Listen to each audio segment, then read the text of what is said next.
Kalau tak ada arah melintang, kalau tak ada kecederaan ataupun injured dan juga semua berjalan dengan lancar, aku nak bagi tahu orang Rifdian akan main dekat One Championship lagi dalam masa terdekat ni, 19 Jun nanti.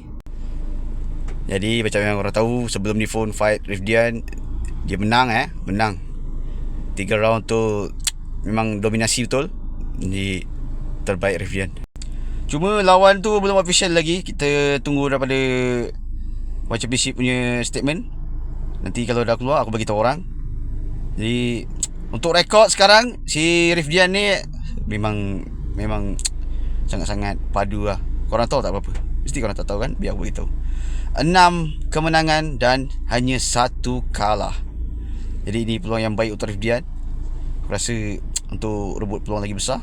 Dan juga semestinya yang diidam-idamkan untuk semua atlet One Championship. Apalagi kalau bukan belt utama, belt dunia One Championship tu. Tak mustahil Rifdian akan menang. Aku percaya dia satu-satunya atlet yang buat masa sekarang ni aku rasa paling dekat dengan apa belt ni, dia sekarang, Rifdian ni. Jadi harapnya dia boleh mencapai keputusan tu lah. So semoga Rifdian terus menang di One Championship. Dengan rekod yang sekarang, aku harapnya tak ada kalah lah.